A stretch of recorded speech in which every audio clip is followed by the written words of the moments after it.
What's going on, my creative collective? Welcome to lesson 56 for Course in Creativity Perceptions in Digestion. This is based on and inspired by A Course in Miracles lesson 56 as well, which is a review of a bunch of different earlier lessons. So, this lesson in particular, I was reading through. So, A Course in Miracles talks about how dreams are sort of perception throwing a temper tantrum, right? And I love that. Just sitting with that and meditating on it because it really brings home the notion of attachments, really becoming something that stops us from being able to see. Attachments prevent us from being able to see things that are even better and beyond what we might have imagined in the first place. And I think about this when we put together vision boards and I want this thing, and it becomes like a little bit of a way that we try to control things, because if we believe that we know ourselves, and this is also about sovereignty too, right? We know ourselves, but there's also a role that release and surrender has to play, where we allow something better, even beyond what we could have imagined, to come in. And it's the beyond what we could have imagined, because if we are unable to be in the beyond of what we could have imagined, it means that we're playing small. This isn't, to sit there and say, oh, I have to have everything mapped out. But what if something amazing is trying to get through? What if something amazing is on its way and you're caught up in the details? So when it comes to, I want to have this experience, I want to have that job experience, I want to have this experience of creating my reality through this project, I want to have this kind of relationship. We can set these intentions. I'm not talking about don't do this. I'm saying when we attach to the outcome, perception really does get an upset stomach, doesn't it? Because we can start to get in the details and say, well, it has to show up in this way because of this. And then we disqualify ourselves based on either where we are or material circumstances or a whole bunch of other things that, do they actually count in the way that we're trying to make them count? Do they actually add up in that way, or subtract or divide, right? Are we multiplying ourselves, or are we using some kind of complicated arithmetic to discount ourselves? I think it's like BEDMAS, brackets, something like that's the way that it's supposed to go. Like, are we using that kind of ordering system where we say, well, it has to be this and then this and then this? So our perception can kind of get an upset stomach, not just from the ways that we see situations, but the ways that we see spirit out of them, the ways that we see the bigger picture and spirit wanting to help us out of those situations. We can pull spirit out by believing that we have to know all the details, right? We have to be so sure of how it's all going to come into play and how it's all going to work out, and we just don't. We can't. It's not that it's impossible for us to know, but it's also impossible for us to see, because sometimes things just blow your mind. You have to leave room for some magic, and the magic isn't this being in a positive state all the time. You're going to have dips and valleys, and the point is that even through that process, you are learning how powerful you are and how powerful a creator you are, because you're understanding that your perception is something that you can tweak and change. But when you think about your perception fitting into the container of material circumstances in your life or stuff arriving, and I mean not in terms of consumption, but I mean in terms of things that make you feel ease and comfort and joy, connection with others, right? And how do we build that container so that it expands and that there isn't even a limit? How do we make it so that it's all flowing to us? It's like standing in a lake and trying to cup your hands full of water. Just let your hands float in it. Don't try to hold on to the water, because if you do, it will be much less available to you than the lake before you, right? So it is in our best interest to let go, and to understand that sometimes the dreams that we make for ourselves are so small, and they can be smaller than what life has in store for us. Not that there's fate involved, but that we're always making choices. So when we think about the expansion of ourselves, and when we think about the expansion, when we connect with our multidimensionality, right? This is the big thing here. When we connect with our multidimensionality, we understand that there are things that we haven't yet experienced. We haven't yet experienced them. So how can we possibly know that that thing is going to fit or not fit in our lives when we haven't experienced it yet? We can know what direction we might want to go in. I know that I want to write a book. I know that I want to write books, period. I know that I love making art. I know that I'm really enjoying doing this channel. I know that I'm fed by specific things spiritually. I know how these things are now, but there's a whole way that all of this stuff can unfold that I don't know. What are your things? What do you can put down the wants, but remember and keep in mind that when it feels like your energy has indigestion, when it feels like your energy has this indigestion to it, this like feeling to it, it's very scientific, I know.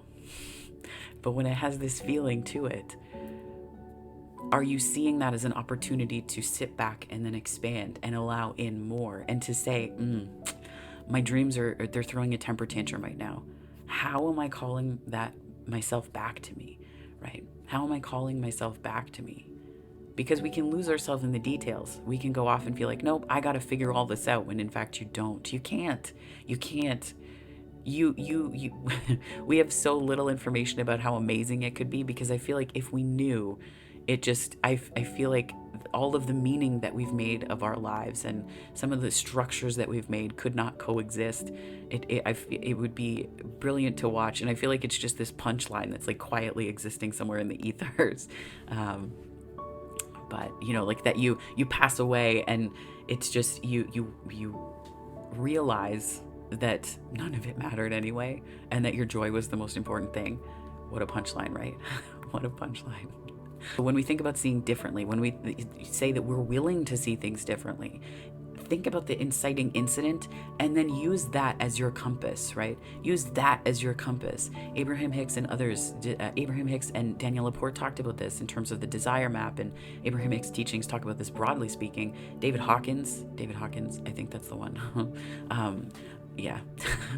Talks about this with his scale, right? With his and Abraham Hicks has the emotional guidance scale, right? So Danielle Laporte talks about how do you want to feel, right? So these teachings have existed for a while. This isn't necessarily new, but sometimes it's always good to have a reminder, right? When you feel like your perception's throwing a temper tantrum, throwing a little bit of a fit, because you don't look around you and see things that make you feel comfortable.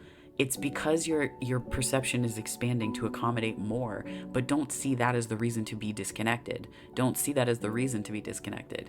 Before I had a car, I wouldn't have fathomed having one.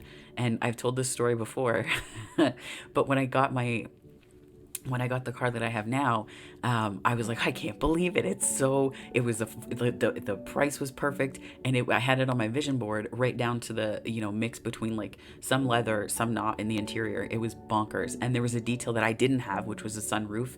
I was like, I have a sunroof. This is so cool. I just wanted the racks on it so I could go kayaking. So, that these little details that I had in there, that I hadn't planned on, I just went for an oil change, seriously. But I knew that I needed a new car. I knew that all of the details were in. They'd even threw in winter tires, right? And I was like, oh, I can't believe it. Fender bender in the first week. And I've told this story before. It wasn't anything that was horrible. It was just annoying. It was very annoying. It was not a great time. It cost me nothing to fix. It was all good, and I was not injured. No one else was injured. Again, just annoying, right? But I can't believe it. Okay. Like Spirit has this way of saying, all right, if you can't. And this is the way that we operate in this expansion of our perception and understanding when our dreams are kind of throwing a fit, right? Throwing a temper tantrum. What it comes down to is understanding that it's an invitation for us to expand our perspective, so that we might have something that happens and we have the space in our world, in our hearts, and especially in our minds to say, I can totally believe this. Because it's been this good in my imagination before. Because it's been this good in my world before. And it's a practice of detachment in this sense. There are many expressions of detachment. There's no one right way to do it. I feel like there's a ton of different ways that we can express this. But in one way, it is being detached and not connected to the outcome, because you're more interested in the joy of getting there. You're more interested in the joy of seeing it show up. And, Abe Hicks talks about this all the time. And it is one of the more profound experiences of bliss when you start to see things show up in your experience that you really wanted. Because to me, it was more exciting to talk about the car and to think about it than it was to go get it, than it was to, the day that I drove it home. It was not as exciting to have that experience as it was to be like, holy crap, this thing, it's like right on there, right? It's like amazing. I think about this with smaller stuff too. I talked about this in one of my daily creative readings. I was thinking about reading the book by Rich Diviney, Attributes, and I was like, I really want to reread that book because I had read it at one point, and then I, returned it. So I was like, okay, I'm gonna see what the price is of this in my e-reader because I'm trying to reduce the amount of physical books because trees are nice. So, I thought, okay, I'll look it up. $1.99. It was normally $16.99. I thought it was $19. It was $16.99. But there was a flash sale. I checked the next day and it was over. So it's those situations where just, following these impulses, sometimes you're going to have it on vision boards. Sometimes you're not. It's just going to show up. But the point is that you have to get used to it being good first. And when you can see these ways that your perception is throwing a bit of a temper tantrum, or I think of it as indigestion energetically. But when you look at it as indigestion energetically, it gives you a way to say, ooh, that's the feeling. And you can recognize it and start to just tweak gradually. Like, okay, I just need to shift my perspective here. I just need to change it here. Okay, I need to do this here. For me, the big one's been doing that in terms of career and work, right? So I'm still learning. All of us are in it, right? All of us are in it together. We're all doing this. We're all doing it. So that is your Course in Creativity lesson 56 for today. This is Perceptions and Digestion. If this was helpful or you enjoyed this, please like and subscribe. I'd love to have you on the channel. There are other ways you can connect with me too, so do check that out. But if this is where we part, my darling Creative Collective, I hope that wherever this finds you on the time-space continuum, morning, afternoon, or night, it finds you very well. Take care.